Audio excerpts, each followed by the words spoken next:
Bienvenidos y bienvenidas a Educere Podcast, tu podcast educativo. Bueno, Ale, estamos aquí en esta nueva temporada 2 de Educere Podcast, ¿no? Ya sabes, tu podcast educativo. Y nada, agradecerles a todas las personas que nos siguieron en TikTok, que nos siguieron en Instagram, también en YouTube, por sus comentarios, sus likes, que de verdad poco a poquito vamos llegando a más personas y vamos creciendo esta comunidad. Sí, gracias a todos por acompañarnos en la primera temporada y ahora empezamos con fuerza esta segunda temporada nueva. Como ven, ahora grabando en persona, acá en este pequeño espacio que bueno, la idea es que podamos seguir compartiendo para seguir hablando de estos temas educativos que tanto nos interesan, ¿no? Y bueno, empezamos ya una nueva época escolar, una época universitaria, así que no sé, cuéntanos, Ale. Sí, Johnny, el día de hoy llegamos con algunas recomendaciones, ya sea en educación básica escolar, que voy a hablar un poquito más yo, y también de educación secundaria e incluso universidad, que la va a hablar un poquito más Johnny, ¿no? Creo que para todos los padres es una preocupación esta época del año, no solo por los gastos que se vienen, sino también por cómo los niños y las niñas afrontan esta nueva etapa, ¿no? Empezar un año nuevo, a veces viene con un poquito de ansiedad, un poco de miedo también del lado de los papás, pero creo que todo es manejable. Y hemos estado leyendo recomendaciones de expertos, también nosotros, Johnny como psicólogo, yo como educadora, hemos estado conversando del tema. Y sí, ¿no? Creo que lo primero es pensar en positivo, estar con un ánimo entusiasta para contagiarlo a los niños y las niñas, no pasarles los miedos o los temores de papás, que es normal, sino más bien este ambiente ameno en el que ellos sientan que están yendo nuevamente a un lugar en donde van a aprender, donde los van a tratar bien, y que siempre de la mano va con el cuidado de los padres, ¿no? Que cualquier cosa que pase en el colegio tengan la confianza de ir y contarlo a los papás. Claro, eso es bien interesante, ¿no? Porque, bueno, justo en mi propia experiencia, ¿no? Mi enamorada tiene a su hermano que está ahorita en secundaria, ya quinto de secundaria, ya para salir de las garras de la escuela. Y es interesante como, lo primero que ellos piensan no es ni en los útiles escolares, ni estas son las últimas materias. Ya quizás sí un poco en la universidad, ¿no? Y algunos de hecho se están preparando y todo, pero algo que llama mucho la atención es que ya quieren ver a sus compañeros, a sus amigas, a sus amigos, incluso a sus enamorados o enamoradas, ¿no?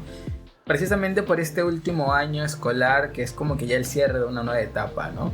Pero ya nos estamos adelantando un poquito porque esta es una etapa, es quinta secundaria, y en general creo que también para los padres es una, no, como dices, no solamente una preocupación de esta de promoción, y viaje de promoción, y la ropa que se ponen y todo lo que te acarrea gastos, sino es también algo emocional, como que saber que sus hijos e hijas ya están cerrando un ciclo que ha durado, pues al menos en primaria y secundaria son 11 años, sí. ¿No? Son 11 años de escuela, y ver que sus hijos e hijas ya están saliendo de esta etapa es como que también saber que tienen que darles más libertades, más responsabilidades también, y es como decir, como padre estoy preparado para darles más libertad a mis hijos estarán listos para recibir estas nuevas responsabilidades.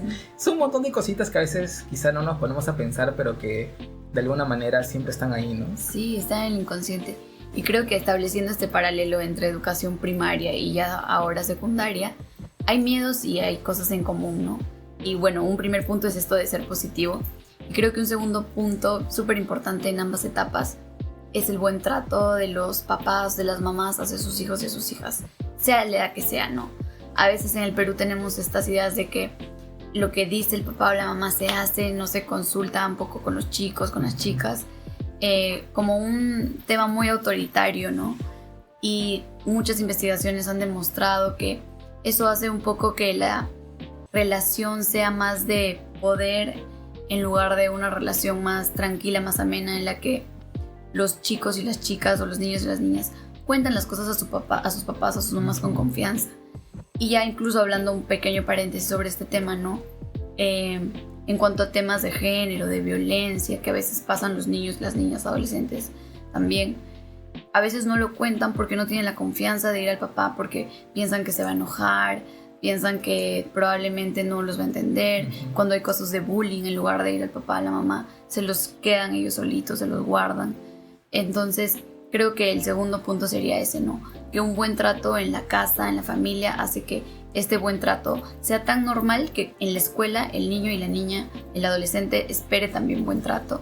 Y que si algo pasa, sea el primero o la primera en comunicar a la familia también. Claro. Es muy interesante porque yo, todo lo que mencionas, yo lo conecto con mi propia experiencia cuando era estudiante de secundaria, de hecho. Y a ver, yo no me escondo, yo no he sido tan buen estudiante de secundaria, si soy honesto. Y yo siento que no tenía la confianza suficiente para decirle a mis padres, oye, saqué un 0,5 en un examen, ¿no? Porque sabía lo que podía venir. Que era un castigo, ¿no? Que no me dejaran ver televisión, o no pudiese salir con mis amigos, o quedarme más tarde en el colegio, porque eran cositas que me gustaban hacer, ¿no? Qué cosa que también es algo diferente. Por ejemplo, yo he trabajado con estudiantes de tercero, cuarto y quinto secundaria en su momento. Y algo que a mí me parecía bien interesante es que muchos sí tenían la confianza como para hablar con sus padres, con su mamá, con su papá, de mira, me pasó esto, quisiera tener más clases para que pudiese mejorar. Eso en mi época al menos en el colegio que yo estuve, era como un poquito impensable, ¿no? Me alegra de hecho que ver que tanto padres como hijos e hijas tengan esa confianza para decirse las cosas, ¿no? Incluso, a ver, yo hasta cuando salí del colegio y la academia, todos los problemas que yo tenía, pues los solucionaba, quizá con un poco más de dificultad, pero en retrospectiva, siento que si pudiese haberle contado a mi mamá o a mi papá sobre algunos problemas, quizá lo hubiese sido mucho más sencillo, ¿no? Cosa que también veo ahora que sí hay esa confianza. Entonces, creo que crear ese vínculo, crear ese sentimiento de unidad, ¿no? Con tu familia, con esta red que siempre te puede apoyar, es bastante necesario muchas veces, ¿no? Bueno, son experiencias igual, quizá lo que yo viví no necesariamente es lo mismo que ha vivido otra persona, lo que vivirá, o los contextos no son los mismos, pero sí siento, con todo lo que está diciendo Ale, que es muy importante que se pueda tener como que este vínculo, al menos esa confianza para poder contarse cosas que sí son importantes, ¿no? Sí, exacto. Y sí, ahora que mencionas tu experiencia personal, de mí tal vez era lo contrario.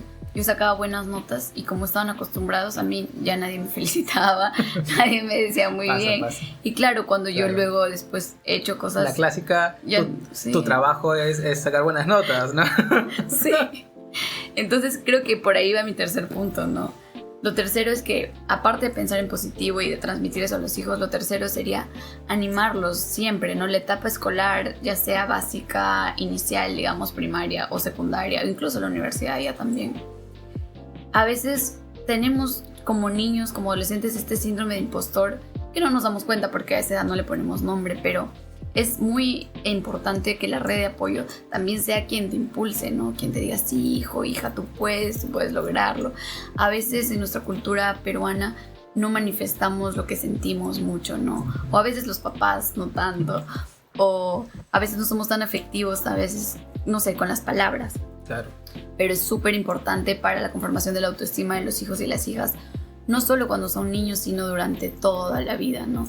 Y creo que iniciando esta etapa escolar nuevamente es necesario recordarlo cada cierto tiempo, ¿no? Y estar, sí, hijo, tú puedes. A pesar de que ustedes estén viendo que tal vez en las notas no está reflejando, pero créanme que si es que ustedes están ahí y tienen ánimos, van a hacer que los hijos también tengan ánimos. Hay estudios también sobre eso, ¿no? Sobre cómo las expectativas de los docentes a la larga, si son buenas expectativas, los estudiantes despegan. Y lo mismo es en casa con los papás.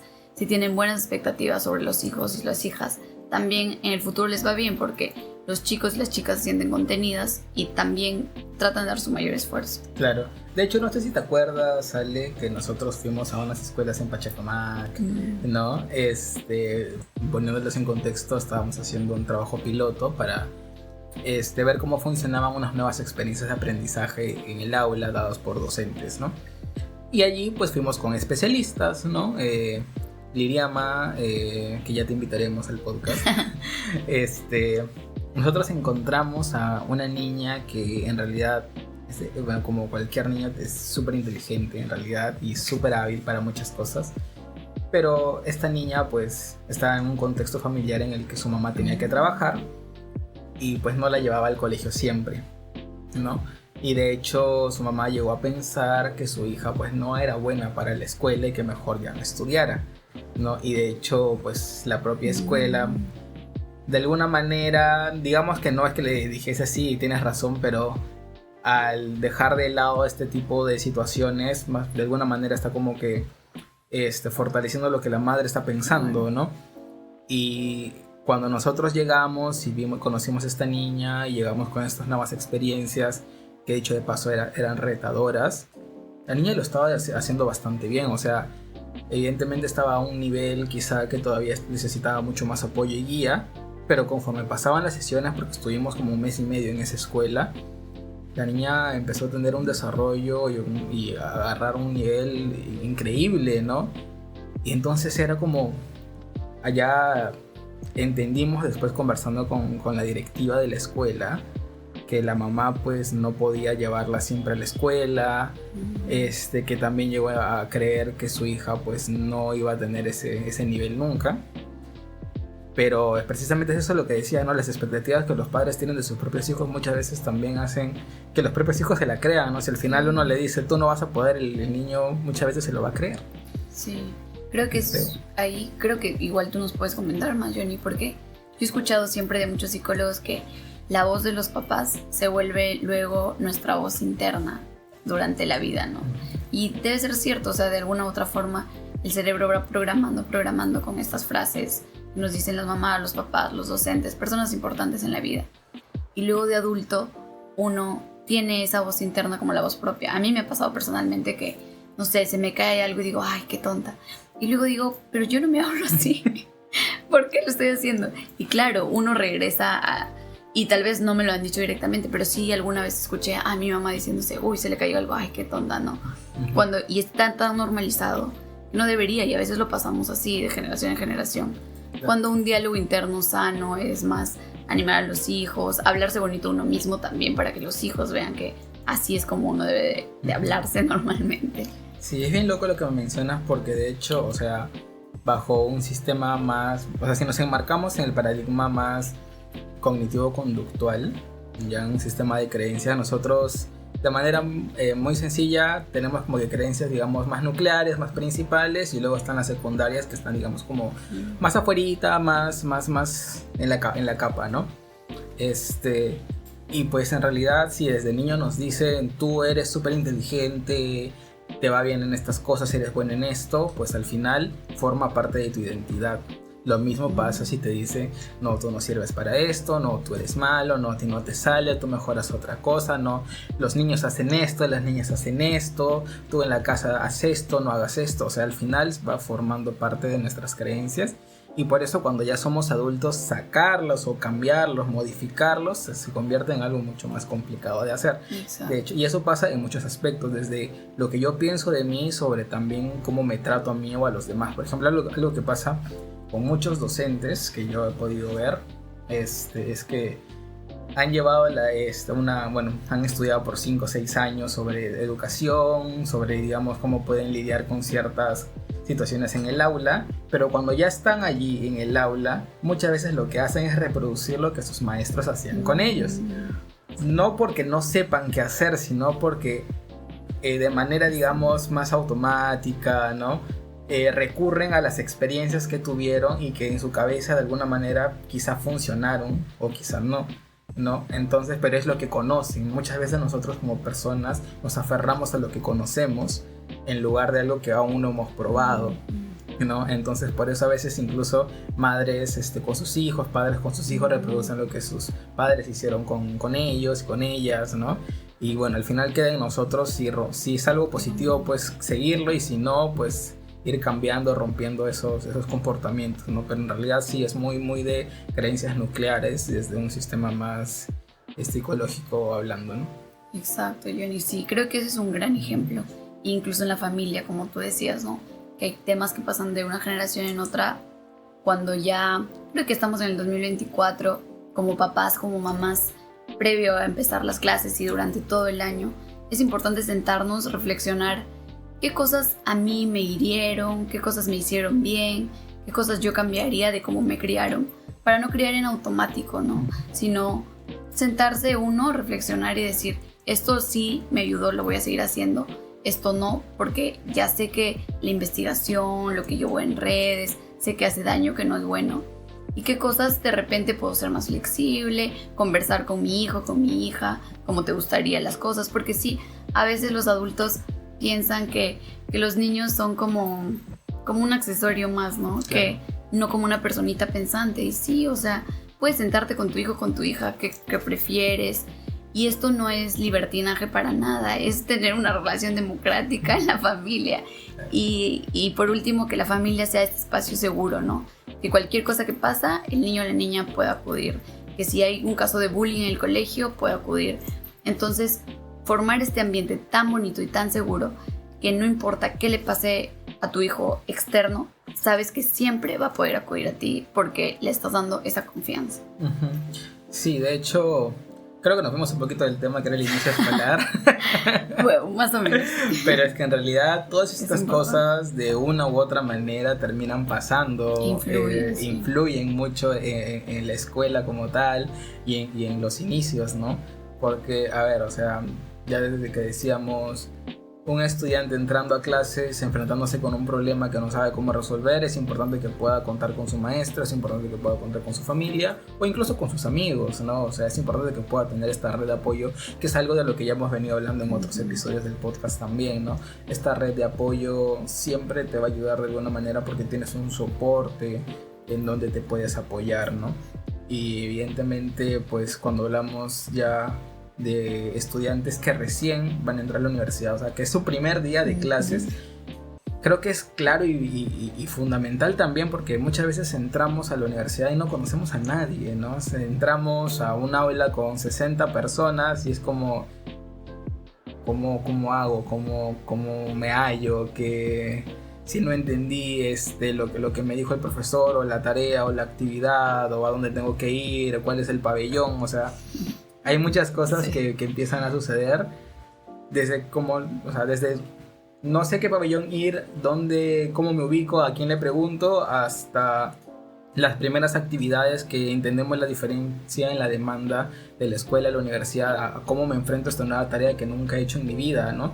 Como, no sé, que algo que puede parecer ahora para nosotros quizás ya más habitual por el tiempo que hemos estado en la universidad, cómo hacer una búsqueda bibliográfica eficiente para alguien que nunca lo ha hecho puede ser un infierno, ¿no? Entonces, cómo ir haciendo esto, cómo adaptarnos a esta nueva etapa de nuestra vida también es algo que tenemos que aprender. Y también del otro lado de la familia, ¿no? Es como también están las expectativas de cómo le irá a mi hijo, a mi hija en esta nueva etapa, en la universidad, ¿no? Si es una privada, muchas veces también los hijos, o sea, dependen de sacar muy buenas notas para que sus padres puedan seguir continuando, porque también pasa y mucho que muchas veces los padres pagan una universidad privada, pero los hijos no dan el rendimiento que los padres esperan y pues prefieren ponerlos a trabajar o quizá a otras universidades y todo al final pues pasa por un tema de qué podemos hacer en situaciones y contextos diferentes, ¿no?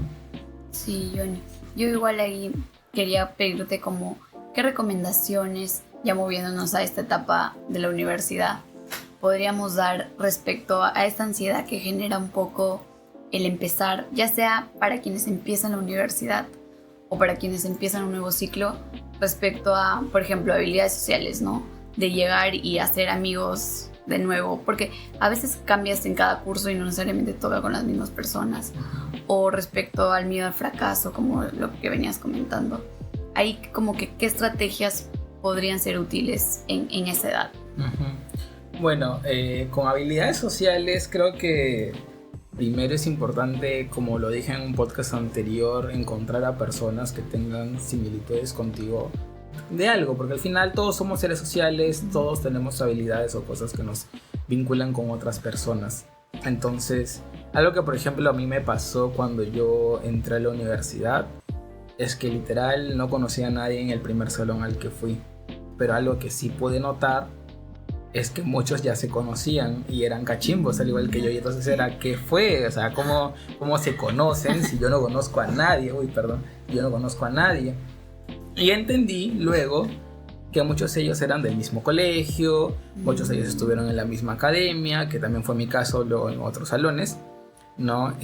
Muchos de ellos pues tenían conocidos de conocidos, y quizás esa es la forma más sencilla de hacerlo, pero cuando no es tu caso, que digamos que fue el mío en cierta manera, algo que a veces puede dar un poco de temores, y precisamente algo que nosotros también estamos haciendo aquí, es atrevernos a hacer algo, que en este caso es a presentarnos, ¿no? Como que, hola, ¿qué tal? ¿Quién eres?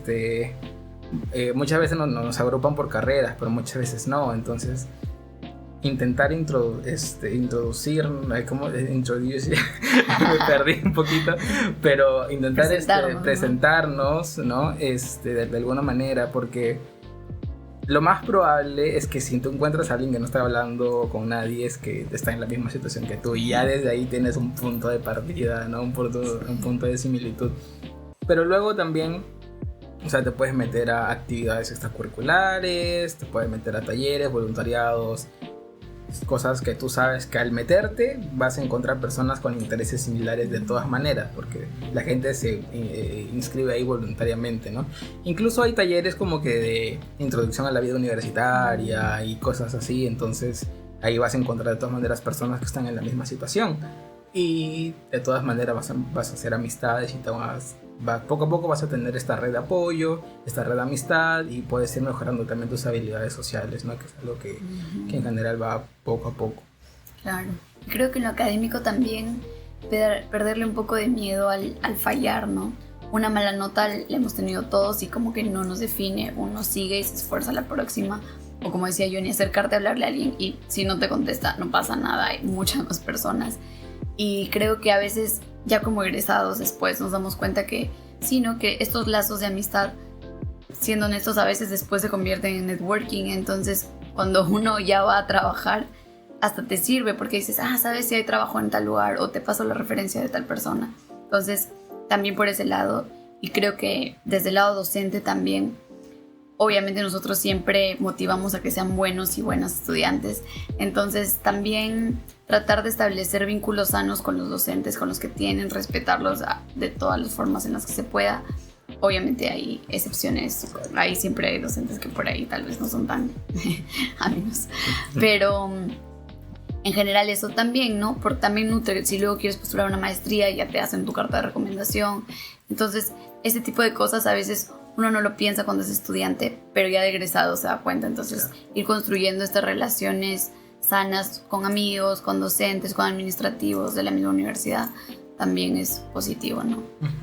Sí, eso que mencionabas, de hecho, lo del miedo al fracaso y cómo enfrentarnos también a una situación que sí puede habernos no salido tan bien, es importante saber cómo hacerlo, ¿no? O sea, primero entender que ya en la universidad de por sí, o sea, sería ideal que todo te salga bien, ¿no? Esto es lo que todos quisiéramos al final, pero va a haber cursos que pueden ser más difíciles que otros, ¿no? Y ineludiblemente, como decía Ale, sí puede ser que que tengamos alguna mala nota en alguna situación, algún curso, alguna tarea, práctica, examen, etc. Pero también al ser una universidad, esta te permite de muchas formas poder suplir esa nota, ¿no? Por ejemplo, al menos si ya de por sí, que ahora creo me parece que la gran mayoría de universidades están optando por un sistema de desarrollo de competencias, hay muchas más notas al final que te permiten levantar tu nota anterior. Porque antes estaba la lógica de tienes que ser, pues antes era control de lectura 1, control de lectura 2, examen parcial, examen final, y solo eran 4 notas en todo el ciclo, ¿no? Entonces eso sí hacía que sea mucho más complicado poder luego mejorar una nota que no te fue tan bien, ¿no? Y bueno, tenías la opción luego de los exámenes rezagados o los SUSTIs, que lo llaman creo en otras universidades, donde pues puedes reemplazar una nota mala por un examen, ¿no? Y te lo pueden cambiar. Entonces saber que también hay otras posibilidades de mejora, ¿no? Y entender también que muchas veces una nota mala no quiere decir que seas un mal estudiante, ¿no? hay contextos diferentes, quizá no pudiste estudiar por A, B o C razones, simplemente quizá, y es válido, no entendiste bien el tema, pero no quiere decir que no lo puedas entender más adelante, o que no te puedas apoyar de tus amigos para poder estudiar, o que no le puedas escribir al profesor sobre algo, porque algo que siempre nos dicen, y creo que cuando recién entramos a la universidad no solemos hacer, es mandarle correo a los profesores. Siempre nos dicen, ¿no? Mándanos correos si no entienden algo, si tienen dudas, pero nunca lo hacemos. De hecho, a nosotros nos pasa como docentes, que les decimos escríbanos por favor, y muchas veces no lo hacen. Agradecemos a los que sí, porque creemos que le damos la confianza suficiente como para que puedan hacerlo, pero saber que hay maneras de poder salir pues airosos de esas situaciones, ¿no? Que creo que ya poco a poco las van a ir descubriendo también. Sí, Johnny, creo que para ir cerrando también, como es costumbre en el podcast, aparte de recomendaciones, también hablamos de soluciones, hasta de ideas de soluciones o de políticas que nos parecen.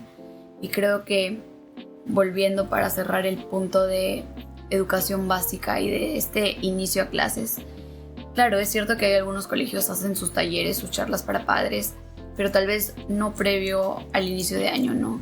Creo que este tipo de charlas es importante para prepararlos a ellos y a sus hijos e hijas para el inicio del año escolar.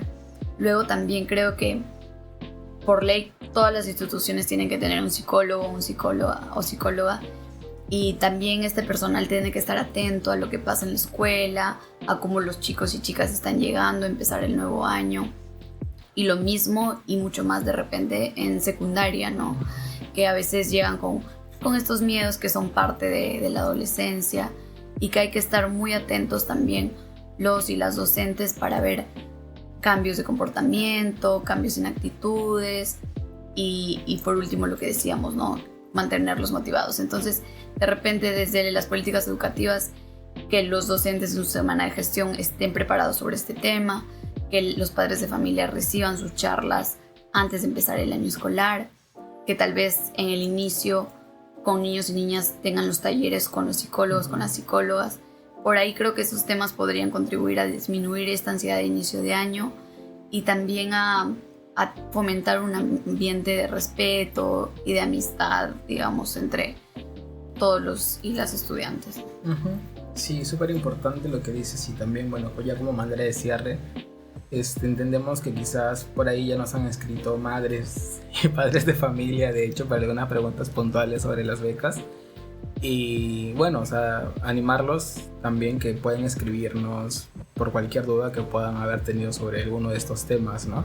Porque entendemos, ¿no?, que un nuevo inicio escolar no es lo mismo que un nuevo inicio escolar para un estudiante de primaria que de secundaria, o de inicial, o de universitario, o de academia incluso, ¿no? Que también muchas veces a veces es algo mucho más competitivo porque todos pelean por una vacante, entonces puede ser un ambiente quizá un poquito más complicado para empezar a hacer amistades, digamos, o adaptarte a un lugar, ¿no? Entonces puede ser diferente, pueden haber diferentes miedos, y si tienen alguna duda también no tengan miedo de dejar en los comentarios. Ahí vamos a estar respondiendo a todas sus consultas, a todo lo que nos mencionen.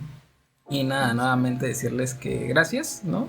Gracias por estar, por haber estado en TikTok, en WhatsApp, en TikTok, en Instagram. Quizás saquemos un canal de difusión si llegamos a pues un buen número de personas, ¿no? Y bueno, dejarnos un like aquí en YouTube, pasárselo a alguien que le pueda interesar. Y nada, se vienen cositas. Se vienen cositas en el canal. Gracias por estar también, y tengan en cuenta que nuestras redes también siempre están aquí abajo. Tenemos TikTok, Instagram, en ambos estamos como edusere_podcast, y pueden enviarnos mensajes sobre sus dudas sobre las becas, como nos han estado preguntando, sobre estos temas también de inicio de año, o sobre lo que necesiten saber desde lo que podamos aportar desde la educación y de la psicología también. Y tenemos un correo podcast@edusere.gmail.com para cualquier otro tema o también para mayor información. Sí. Así que nos estamos viendo en los siguientes capítulos de Edusere Podcast. Tu podcast educativo. Lo dijimos bien. Chao. Cuídense.